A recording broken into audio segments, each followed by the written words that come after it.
రాయలసీమ జిల్లాలో కరువు లేదని సీఎం జగన్ చెప్పడం దుర్మార్గమని మాజీ ఎమ్మెల్యే నంద్యాల వరదరాజుల రెడ్డి మండిపడ్డారు. ఈ కార్యక్రమంలో ఆయన మాట్లాడుతూ రాయలసీమ 4 జిల్లాలలో వర్షాలు లేక పంటలు ఎండిపోతున్నాయని అన్నారు. రైతుల కష్టాలు సీఎంకు తెలియవని, వారు ఎరువులు తెచ్చుకొని వర్షాల కోసం ఎదురుచూస్తున్నారని తెలిపారు. ఆరుతడి పంటలకు నీరు ఇవ్వలేని పరిస్థితులు ఉన్నాయని అన్నారు. అధికారుల నివేదికల ఆధారంగా కరువు మండలాలను ప్రకటించాలని కోరారు. బాబు సహాయంతో ఇసుక ఉచితంగా ఇచ్చారు, కానీ వైసీపీ హయాంలో బాబుపై కేసు నమోదు చేశారని అన్నారు.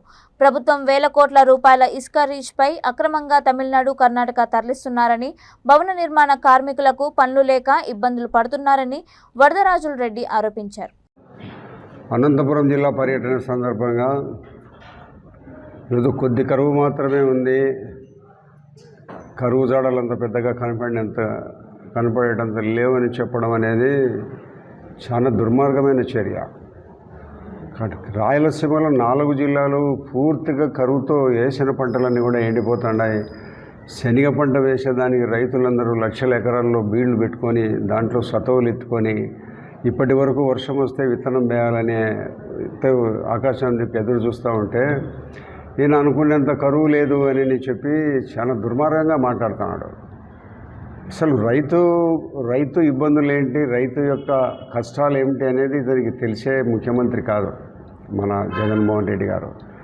ఎందుకంటే ఈరోజు గ్రామీణ ప్రాంతాల్లో ఎక్కడన్నవో లక్షలాది ఎకరాలు పంటలు వేసిన పంటలు ఎండిపోతున్నాయి.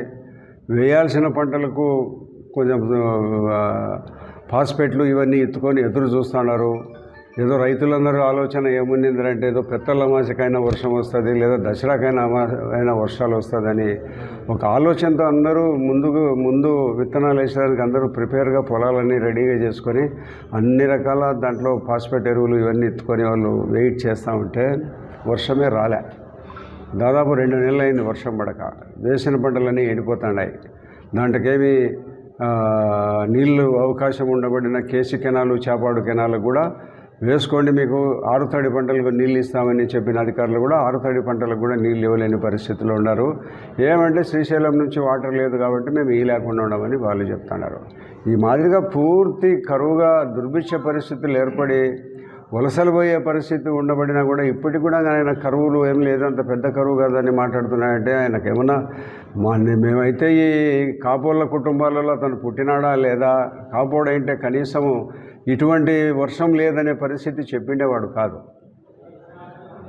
ఎంత దుర్మార్గము, కరువు లేదంటాడు. ఎండిపోతున్నాయి. మీరు అటు పోయి చూడండి, రాజుపాలెం మండలము మొత్తం ఇదంతా మా రాజుపాలెం మండలము, మా చేపాడు మండలం అంతా పోయి చూడండి. నేను కావాలంటే మీకు బండి ఇస్తా చూడండి. అంత దుర్మార్గంగా మాట్లాడుతాండి. నీకు అన్ని కరువు మండలాలు ప్రకటిస్తా అంటే కరువు మండలంగా కడప జిల్లా వాసి నువ్వు కరువు మండలాలుగా ప్రకటించాల్సిన బాధ్యత లేదా నీకు? నువ్వేం ముఖ్యమంత్రి అయ్యా కరువు లేదని మాట్లాడతావు?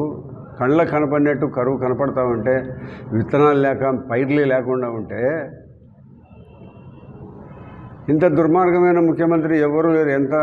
ఎంత తెలియని ముఖ్యమంత్రి అయినా కూడా అధికారుల రిపోర్ట్లను బట్టి, అధికారుల యొక్క వాళ్ళు ఇచ్చే నివేదికలను బట్టి కరువు ప్రకటిస్తారు, కరువు మండలాలుగా ప్రకటిస్తారు. నువ్వేంది కరువే లేదని మాట్లాడతావు? నీకు అసలు అగ్రికల్చర్ డిపార్ట్మెంట్ నివేదికలు ఇస్తాందా లేదా? నువ్వు జిల్లా నుంచి తెప్పించుకొని నువ్వు ఆ నియోజకవర్గాల పరిస్థితి సమీక్ష చేస్తూ ఉండినట్టయితే లేడీనా అట్లా చేసేటట్టుంటే కరువు లేదు, పెద్దగా లేదని ప్రకటించే మాట. కరువు గతంలో కొద్ది కరువునే కూడా పెద్దగా చెప్పి రైతులందరూ